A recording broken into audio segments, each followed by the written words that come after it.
नमस्कार, मैं हूं आपके साथ मयंक। तो देखिए, रमज़ान का चांद नज़र आया और इबादत का पाक महीना शुरू हो चुका है। और इसी मौके पर किसी ने मुझसे कहा, मैं आज उसकी शुरुआत वीडियो की उसी से करना चाह रहा हूं। मुझसे किसी ने कहा कि मयंक जी, ये जो रमज़ान का चांद दिखाई दिया है, ये ईरान की जीत का संदेशा लाया है। तो मैंने उनसे कहा कि मैं अपने वीडियो की शुरुआत इसी से करूँगा। आगे बढ़ते हैं। देखिए, फ़ारस की खाड़ी में, हॉर्मूज़ में, स्ट्रेट ऑफ हॉर्मूज़ में रमज़ान की शुरुआत पर दिखाई दिया है ईरान की अबू मेहदी मिसाइल का जलवा। देखिए, पिछले 24 घंटे के अंदर ईरान ने इतनी ज़बरदस्त मिलिट्री एक्सरसाइज करी हॉर्मूज़ में, फ़ारस में। मैं वो वीडियो बना चुका हूँ, मैं उसे सर्च कर रहा था। उस दौरान जो वीडियोस दिखाई दिए, जो बयान मैंने देखे ईरान के कमांडर्स के, बताया जाता है कि स्ट्रेट ऑफ हॉर्मूज़ में और फ़ारस की खाड़ी में ईरान ने 20 से 25 बार अबू मेहदी मिसाइल का टेस्ट कर डाला है। यानी 20 से 25 मिसाइल्स सिर्फ प्रदर्शन के लिए फायर कर दी गई। अब आप सोचिए कि अगर जंग हो जाएगी तो क्या होगा। और अबू मेहदी मिसाइल्स जिन इलाकों से फायर की गई है वो बेहद चौंकाने वाले खुलासे हुए हैं। देखिए, अब ईरान खुलकर जो है वो मैदान में आ चुका है। और जिस तरह से दूसरे दौर की जो बातचीत हुई जिनेवा में, वो कहा गया कि वो डील जो है सिर्फ ड्रामा थी और कुछ नहीं था, वो ख़त्म हो चुकी है। अब जो खबरें सामने आई हैं कि जो हॉर्मूज़ का इलाका है, यहाँ पे कई सारे द्वीप हैं, कई सारी ऐसी गुफाएं हैं जिनके बारे में कोई नहीं जानता। ये वो इलाका है ईरान का जो हमेशा से एक मिस्ट्री रहा है अमेरिका के लिए, इजराइल के लिए। अब खबरें ये आ रही हैं कि यहाँ के जितने द्वीप हैं, छोटे छोटे आइलैंड्स हैं, उन सब आइलैंड्स पर ईरान ने अबू मेहदी मिसाइल्स जो है वो तैनात कर दी हैं। ये सब के सब एंटीशिप क्रूज मिसाइल्स हैं, क्रूज मिसाइल्स हैं। इसकी खास बात मैं आपको एक वीडियो में बता चुका हूं, लेकिन फिर जिक्र करूंगा उसका।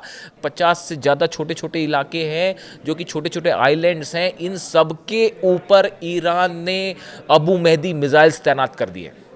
जितनी गुफाएं हैं इस इलाके में, बहुत सारे ऐसे प्लेसेस बनाए गए हैं जो कि ऊपर से देखने में नजर ही नहीं आएंगे, उन सब में अबू मेहदी मिसाइल्स लगा दी गई है। और सबसे गौर करने वाली बात, जमीन के अंदर से पूरे इलाके में जो फारस की खाड़ी का से जुड़ा हुआ जमीनी तट है, यहाँ पे जमीन के अंदर बंकर्स बना के मिसाइल्स तैनात कर दी गई हैं। और अब इस बारे में खुद ईरान के जो कमांडर्स हैं, उन्होंने खुलकर धमकी दे दी है कि हमने तैयारी जो है वो ज़बरदस्त कर रखी है, और अगर किसी भी तरह का हमला होता है तो उसका करारा जवाब दिया जाएगा। देखिए, जो IRGC के कमांडर इन चीफ हैं मोहम्मद पाकपोर, इनकी तरफ से ये बयान आया है। इन्होंने ये बात बताई है कि किस तरह से फारस की खाड़ी में ईरान ने अपनी जंगी तैयारी कर रखी है।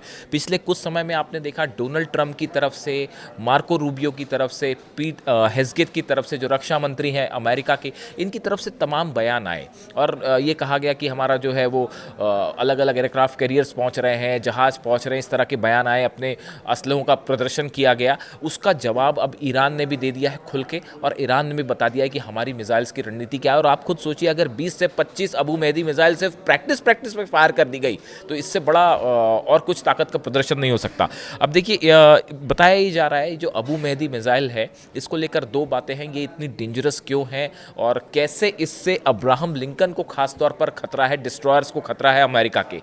एक तो इसका नया वर्जन सामने आ गया है जिसकी रेंज 1500 से 2500 किलोमीटर के बीच हो सकती है। पहले ये बताया जाता था कि ये एंटीशिप मिसाइल है और जिसकी रेंज सिर्फ 1000 किलोमीटर है, लेकिन अब जो नया वर्जन है उसकी रेंज एक तो 1500 से 2500 किलोमीटर हो सकती है। दूसरी सबसे खास बात यह है कि ये जो एक ऐसी मिसाइल है जिसको खासकर समंदर में, अरब सागर में या फारस की खाड़ी में कोई भी अमेरिका का जहाज़ है तो ये इसको एक बार अगर टारगेट लॉक कर दिया, उसके बाद वो कितनी कोशिश करे इससे बच नहीं सकता। देखिए, यहाँ पे इस पूरे इलाके में बड़े सारे शिप्स हैं, व्यापारिक शिप्स भी जो है, कमर्शियल शिप्स जो हैं वो भी जाते हैं, व्यापारिक जहाज़ जो हैं वो भी गुजरते हैं। इसके बीच में कई वॉरशिप्स भी हो सकते हैं। ऐसे में जंगी हालात में अगर इसे लॉक कर दिया गया किसी मिसाइल, किसी पर्टिकुलर टारगेट के ऊपर, तो फिर इसका निशाना चूकता नहीं है और ये बड़ी घातक साबित हो सकती है अमेरिकी जहाज़ों के लिए। और इसके साथ ये भी बताया जा रहा है कि इसमें जो इलेक्ट्रिक वॉरफेयर इसमें सिस्टम लगा हुआ है, ये किसी भी राडार को चकमा देने में भी बेहद माहिर है। देखिए, एक तो ये बहुत कम ऊंचाई पर उड़ सकती है, क्रूज मिसाइल है। क्रूज मिसाइल की खास बात ये होती है उसकी ऊंचाई कम होती, लेकिन उसकी स्पीड बहुत ज़्यादा होती है, बैलिस्टिक मिसाइल से भी ज़्यादा स्पीड होती है। अगर अमेरिका के जहाज़ों ने किसी तरह से सिग्नल्स को जैम करने की कोशिश की या इस तरह की कोशिश की कि ये अपने रास्ते से भटक जाए और इस मिसाइल को रास्ते से भटकाने की कोशिश की, तो एक्सपर्ट्स ये बताते हैं कि ये मिसाइल्स को अपने रास्ते से डिविएट करना इम्पॉसिबल है। यानी एक बार लॉक होकर फायर हो गई, इसका जो नया वर्जन है इसको लेके हम आगे एक और खुलासा करेंगे कि आखिर ईरान ने इतने कम समय में इतनी एडवांस मिसाइल बनाई कैसे। वो एक अलग वीडियो में मैं उस पर डिटेल में बात करूंगा, लेकिन फिलहाल जो ये बात निकल के सामने आ रही है कि इसका मतलब ये है कि अगर अमेरिका की सेना जैमिंग या डिकॉय के जरिए मिसाइल का रास्ता भटकाने की कोशिश करती है तो भी मिसाइल अपनी लक्ष्य को ढूंढ लेती है,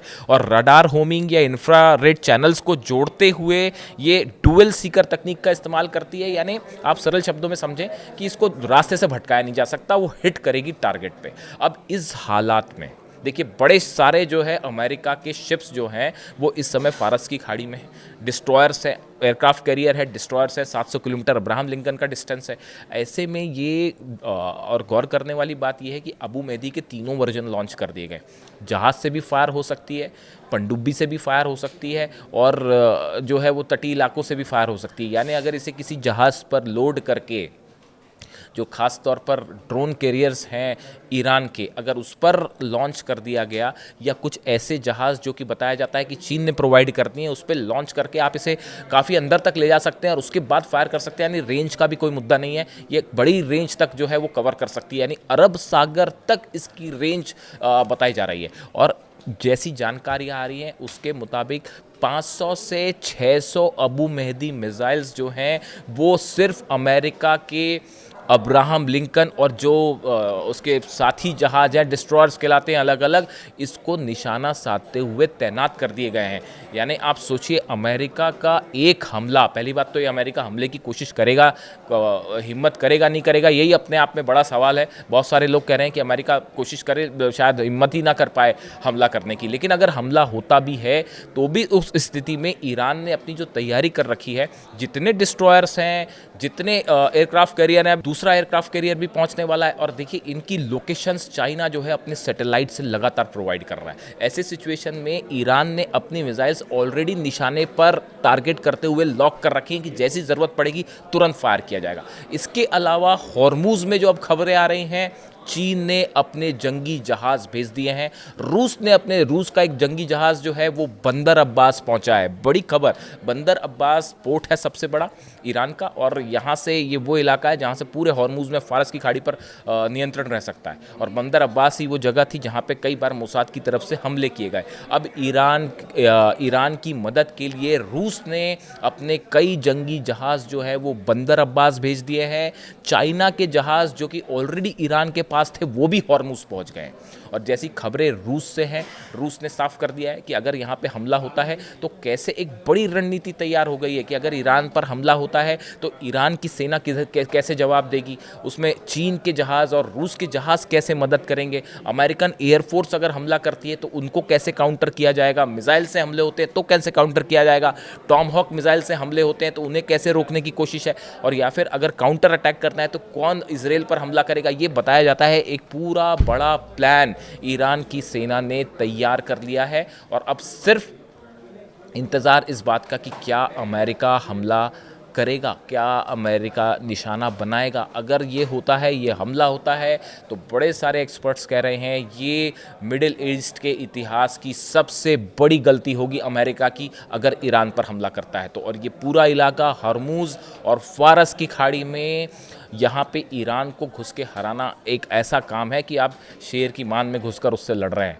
और शेर का आप मुकाबला कहीं भी करें, शेर होता है, और हॉर्मुज और फारिस का शेर ईरान है। अब देखिए मामला किस तरफ आगे बैठता है, कैसे आगे इसमें डेवलपमेंट होता है, इससे जुड़ी जो भी खबर होगी हम आप तक पहुंचाएंगे। Thank you so much.